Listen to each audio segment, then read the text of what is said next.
For countless generations, the human species lived in quiet balance with the world around it. We moved. We followed the rains and the migrations of herds. We left no scar upon the landscape heavier than the ashes of a campfire or a footprint in the mud. Anatomically, these people were identical to us. They possessed the same capacity for language, the same depth of emotion, and the same intellectual potential to solve complex problems. Yet, for 97% of our history, they built no walls. They bowed to no kings. They fought no wars of conquest. Then the pattern broke. In a geological instant, our species fundamentally altered its relationship with the planet. We stopped moving. We enclosed the wild. We reorganized the hierarchy of nature into the rigid geometry of the field and the city. The transformation from the foraging band to the high-density state remains the most radical rupture in the history of our biology. It was the turning point when our species stopped adapting to the world and began reshaping it. The popular imagination often portrays the pre-agricultural world as one of constant starvation and misery, a life supposedly nasty, brutish, and short. The bones tell a different story. Skeletal analysis from the Upper Paleolithic reveals a population in notably strong physical condition. Men and women stood tall, averaging heights that Europeans would not reach again until the 20th century. Their bones were dense, showing no signs of the repetitive stress injuries that would later plague farmers. These groups were not living on the edge of extinction. They were highly adapted to their environment. Survival depended on an understanding of animal behavior, seasonal plant cycles, and landscape patterns passed down across generations. A single band required a territory of hundreds of square miles to sustain itself, moving as resources ripened, migrated, or disappeared. Socially, these groups operated under what anthropologists describe as an immediate return economy. Food was consumed shortly after it was acquired. Without effective methods to preserve meat or plants for long periods, accumulation was impossible. Wealth could not be stored and therefore could not be monopolized. This limitation produced a clear political outcome: strong egalitarianism. Dominance hierarchies common among other primates were actively resisted. If an individual attempted to coerce others or hoard resources, the group possessed a simple and effective response: they could leave.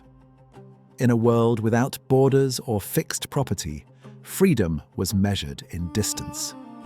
For thousands of years during the Pleistocene epoch, this balance held. Human populations remained low, constrained by the carrying capacity of the wild environment. We were a predator that fit within the existing food web rather than reshaping it. The climate reinforced this condition. The Earth remained in a glacial state. Temperatures fluctuated sharply. Ice sheets advanced and retreated. Environmental instability made long-term settlement impossible. The Earth offered no purchase for farming until the ice began to melt. Around 12,000 years ago, the Holocene epoch began. The planet entered a period of warmer, more stable conditions.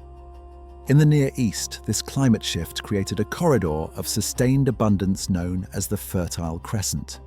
Here, natural conditions worked in humanity's favor.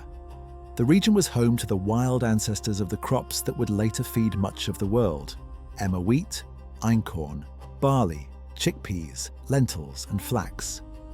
These plants grew in dense, naturally occurring stands. Gazelle herds migrated through these valleys in large numbers. For the foraging bands living here, the basic logic of survival shifted. For the first time, the energy gained from food vastly outweighed the energy spent finding it.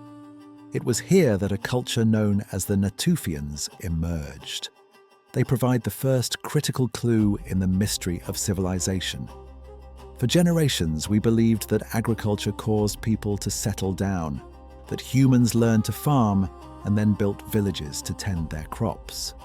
The Natufian evidence suggests the opposite. They settled long before they planted a single seed. The reliable supply of wild grains allowed them to build permanent circular stone houses. They constructed heavy storage pits and grinding stones weighing hundreds of pounds, objects that greatly limited mobility and signaled a lasting claim to the land.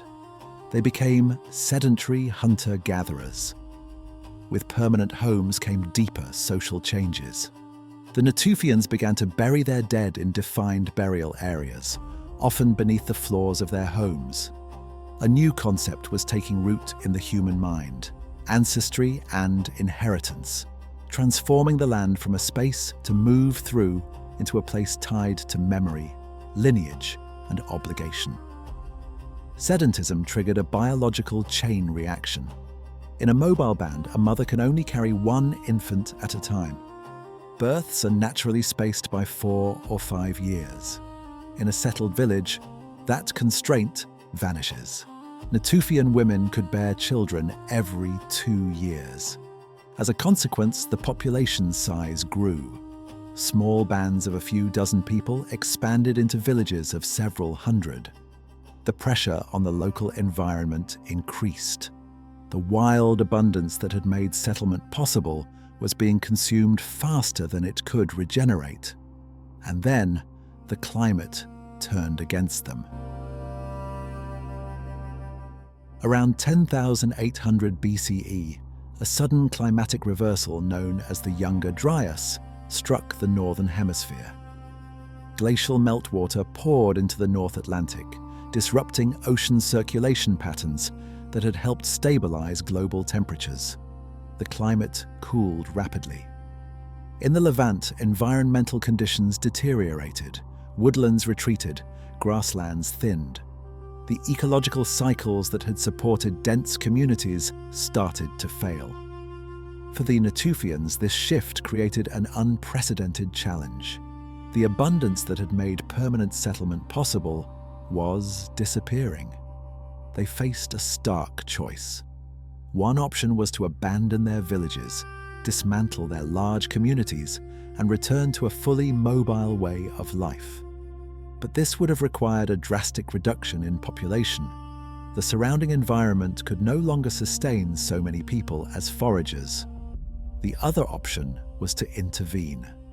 Unable to rely on the natural regeneration of wild grain, they moved to manage it.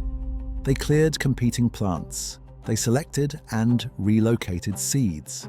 They altered soil conditions and controlled access to water.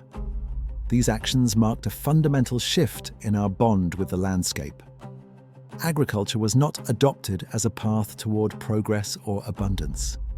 It emerged as a strategy for survival. Farming was not born from ambition, but from pressure.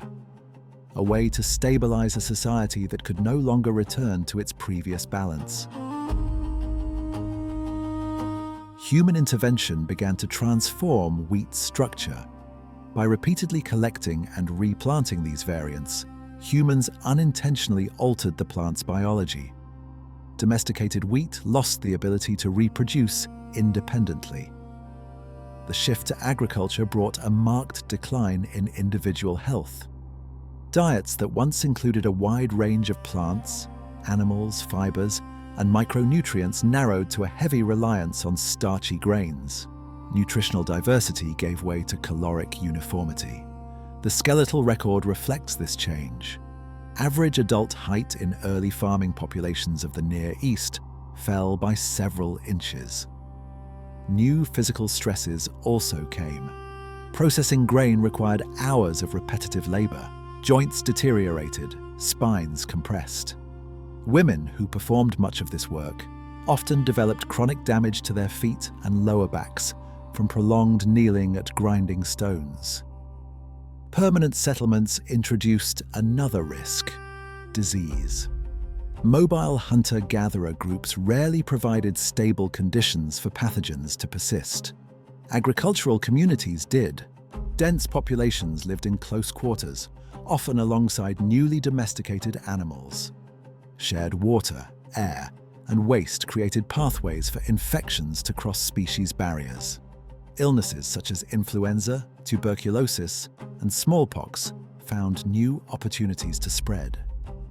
Despite declining health and increasing labor, the agricultural engine continued to expand. Farming yielded far more calories per unit of land, supporting larger populations, even if individual lives were shorter and more fragile. Reproductive success replaced physical resilience as the dominant evolutionary advantage.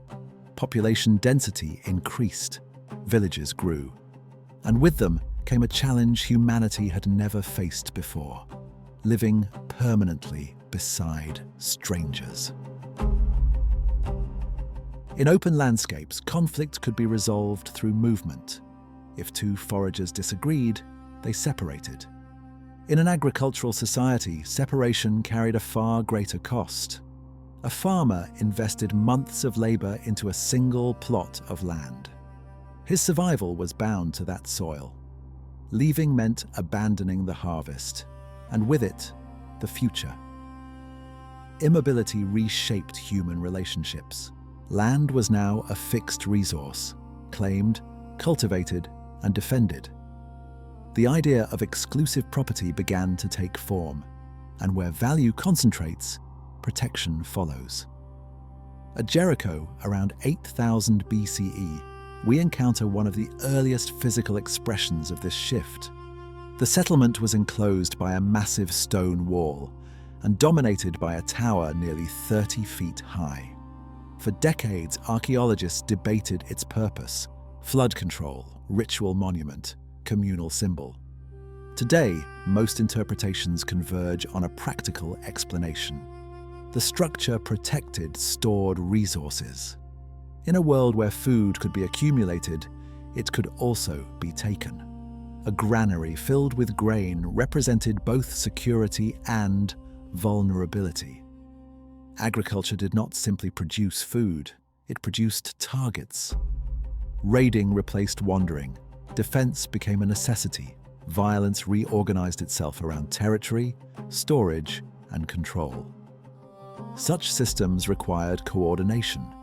Large-scale construction and surplus management could not arise from informal agreement alone. Someone had to plan. Someone had to direct labor. Gradually, social symmetry weakened. The egalitarian structure of mobile societies gave way to hierarchy. Certain individuals gained influence by controlling resources, organizing labor, or managing protection. Archaeology records this shift in the dead. Most burials remained simple, but a small number grew increasingly elaborate, adorned with materials transported over long distances: obsidian from Anatolia, turquoise from Sinai, shells from the Mediterranean. Status had entered the grave. The divide between accumulation and scarcity, between influence and dependence, had begun to widen. For the first time in history, inequality was not merely temporary, it was becoming structural. For millennia, the Neolithic experiment remained in the hills, where the rain was kind and the effort modest. Seasonal rains arrived with reasonable regularity, and crops could be grown without extensive intervention. Around 5000 BCE, growing populations pressed outward. Communities descended from earlier Neolithic farmers moved beyond the hills into the broad, low-lying basin between the Tigris and Euphrates rivers, Mesopotamia. In its natural state, this landscape was hostile to settlement. Rainfall was scarce. Summer temperatures reached extreme levels. The rivers, while life-giving, were volatile, capable of sudden floods that erased fields and dwellings with little warning. The environment oscillated between drought and inundation. Yet beneath these hazards lay extraordinary potential. Over thousands of years, the rivers had deposited deep layers of fertile silt. Few soils on Earth could match its capacity to produce food, provided water could be controlled and directed. The settlers of the southern alluvial plain made a consequential choice: they abandoned dependence on rainfall and embraced irrigation. Survival would now depend on canals, embankments, and coordinated labor. It was a trade-off that reshaped human society. The uncertainty of rain was replaced by the discipline of water management. In exchange for the highest yields on Earth, they accepted constant maintenance. The agricultural system had crossed a threshold. From this point forward, civilization would no longer rest on the rhythms of nature, but on constant human intervention.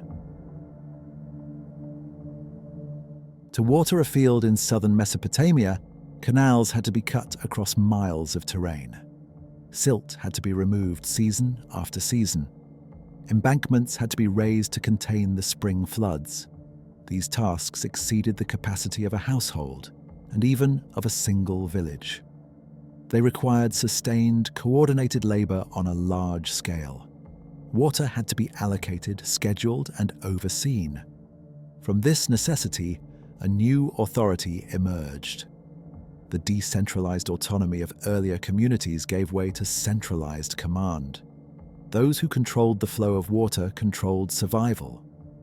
Some framed this authority in religious terms, claiming to mediate between human communities and the forces governing the rivers. In practice, their power rested in administration, measurement, and enforcement. Compliance ensured access. Disobedience meant exclusion. By around 4000 BCE, the southern Mesopotamian plains were no longer natural landscapes shaped primarily by climate. They were engineered environments, networks of canals, fields, and storage centers operating as a unified system of production. At the center of this system, population density increased rapidly. What had begun as agricultural management was evolving into something far more permanent. The foundations of the first cities were taking shape. By around 3800 BCE, the village was no longer the dominant form of human settlement. The city had taken shape. Uruk represented an entirely new mode of existence. At its height, between 40 and 50,000 people lived within roughly 6 miles of walls. For a species that evolved to live in small bands of a few dozen individuals, this level of density was unprecedented. In a village, social life was governed by familiarity. In Uruk, that system broke down. Each day, an individual moved among thousands of strangers. At this point, social cohesion could no longer rely on personal relationships. It required institutions. The city functioned as a powerful magnet. It drew raw materials from vast distances, timber from the Zagros Mountains, copper from Oman, and lapis lazuli from Afghanistan, pulling entire regions into its economic orbit. At the center stood the temple complex, operating as both a religious authority and an economic landlord. It controlled the fields, the canals, and the herds. The population became dependent on institutional estates for access to land, food, and security. This transformation is visible in the most common artifact of the Uruk period, the mass-produced clay bowl. Archaeologists call it the beveled rim bowl. Millions of them are scattered across the ruins of Mesopotamia. They are crude, mold-made, and nearly identical, produced quickly in enormous quantities with no concern for durability or beauty. These vessels functioned as standardized ration containers. Each bowl held a fixed volume, representing a daily allotment distributed to workers. The uniformity of the bowls suggests a system designed for measurement, not for family life. Their presence reveals a profound shift in how people lived. Large segments of the population were no longer producing their own food. They labored on canals, walls, and fields controlled by institutions, and in return, received measured rations from centralized storehouses. Food became compensation. Labor became abstracted. The independent producer was replaced by the dependent worker. The city's walls offered protection, but they also enforced permanence.